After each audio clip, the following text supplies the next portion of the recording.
Thank you very much. The next one is the Heritage Incentive Grant approval for the former Pumphouse, 544 Tuam Street. Phil, would you like to introduce this report from your committee?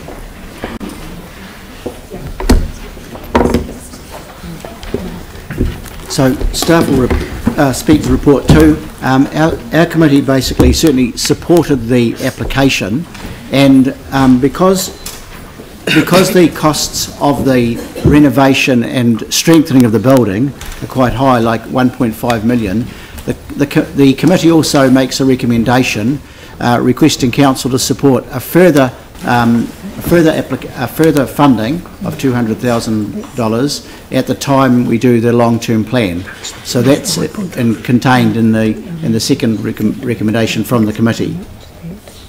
But the staff will speak to, I'm sure, will speak to the importance and the heritage value of the pump house and its relation to drainage for our city. Yep. Would you like to speak to that? I can do a quick summary. Yeah, I think we can just read that summary. Okay, so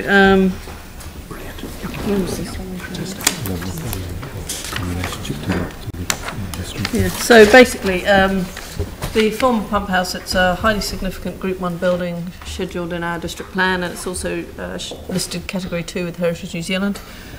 And its significance is around the fact that it's associated with the formation of Christchurch Drainage Board and the individuals that were responsible for the design and construction of the Christchurch sewage system. It's one of the few visible above ground excuse me, one of the few visible above ground components of the city's sewage system from the 19th century. And it actually consists of a complex of buildings constructed in brick and stone from that date. So I can give you a quick resume on the overall sort of damage and cost if you wish. Do people want that, or are you quite comfortable? All right, would you like to move it? I'll move it. Yep. I've got a question. Yep. Not from the heritage staff though, more on around item 2, around the $200,000 from the next financial year, obviously subject to the long-term plan. If during the long-term plan we actually reduce funding to that pot to say $200,000, basically what we do today would exhaust that whole fund in one hit. Mm-hmm. Yeah, that could be the... Is that correct? Yes, please. That's what I was going to ask. So, yeah, I've got a further question. well, I suppose the question that arises from that is if we simply allocated the $200,000 but didn't approve a further $200,000, does that make a difference to whether it's whether the work proceeds or not? Hard to say. I mean, obviously they're spending phenomenal amounts of money of their own money, because there was no insurance for whatever reasons. I think we're looking at over $1 million of their investment. So I think every bit of assistance that we can give them will help to secure that work does actually happen, and that the building has an extended life into the next 100 years. So I think it is key. They did ask initially for that 400,000, and that was based on I think even then a lower percentage than we normally provide for that grant scheme. So it was well down in terms of percentage. We can for smaller schemes go up to 50%. Obviously the bigger schemes we can't do that. So I think we arrived at 400,000 as a good compromise figure, less than what we normally offer in support, but sufficient for them to get the confidence to proceed with the work. So, but you can see the difficulty that we've got when we don't know what next year's allocations are going to be like. Yeah. Yeah, but positives. I know we did this in other in previous heritage incentive grants before the earthquakes, where the grants were too large and we had to somehow spread the load out over a number of years. We did that, and St Paul's in Cashel Street was the example of that, and unfortunately that building isn't there anymore because we were just starting the work when the earthquake struck, so we lost that building. But that was an example of spreading the grant out over 3 years in that case. Is this going to stay, you know, a second-hand sort of?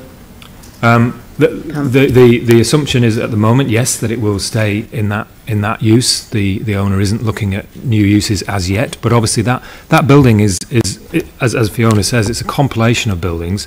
Yeah. There's lots of flexibility about future uses. So there are lots of options to increase public access to that building. Potentially, it could become some sort of a centre for I don't know, arts or crafts or something like that. The other point to note is that the covenant is still there. If they do come along at some future date with a use that we're not particularly happy with, then the covenant means that it will come to you guys, and you'll be able to say, well, actually, we're not happy about that. Say, for example, if they wanted to make it into a storage shed or something that doesn't suit with our desires, then we can veto that with the covenant.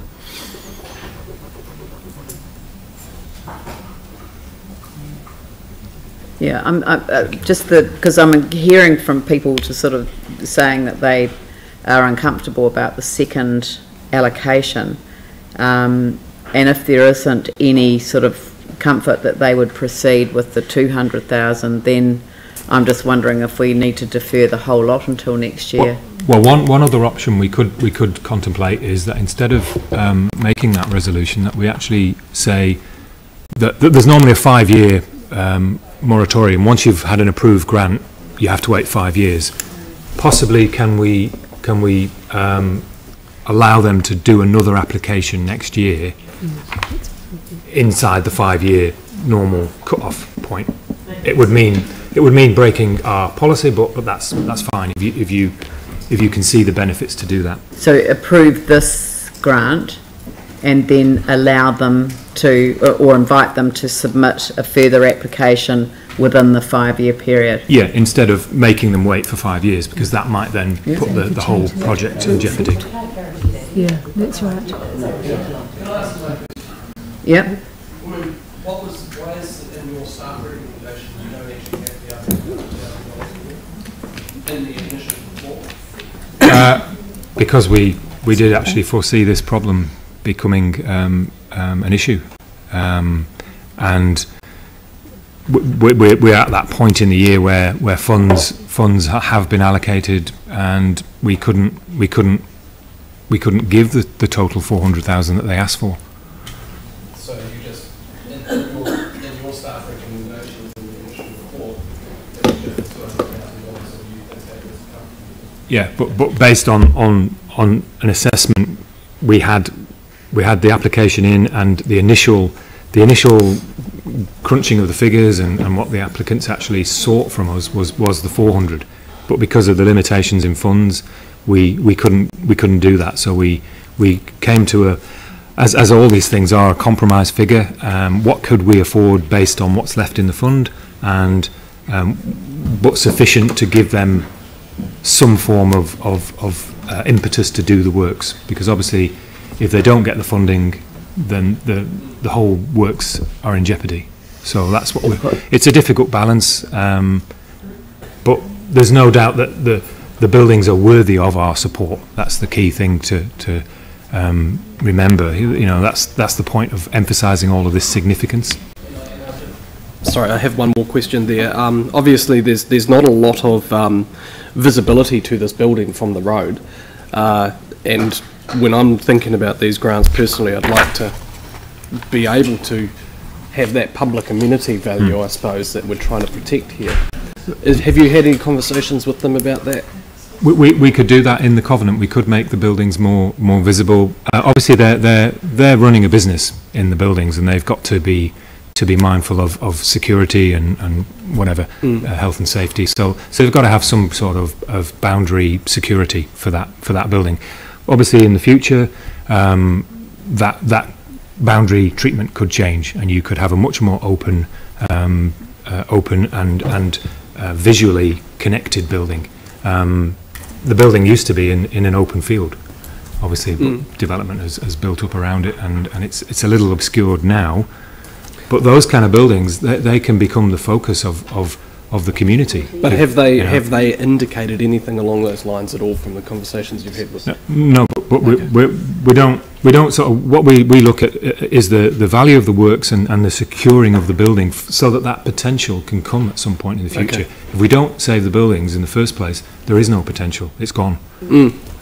So this is to do those necessary works to make sure that this building is robust and resilient enough to survive a future event, and also resilient enough to accommodate future uses. So it's actually building in more flexibility for maybe 20 years from now, but it may be 5 years from now. It might, you just don't know it. But at the moment, they're running a business from it. The building is viable, and it's an important part of our history. I think that I've kind of overlooked the 5-year moratorium. So if we accept a further grant application on this building within 5 years, it's done make 4 years for the centre grant.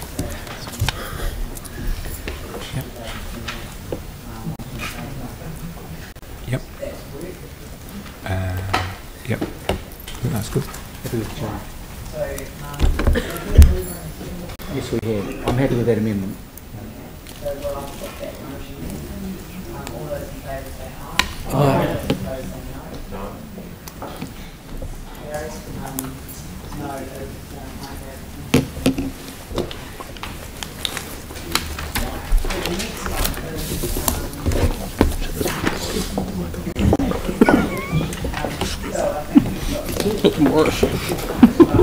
Well, look, I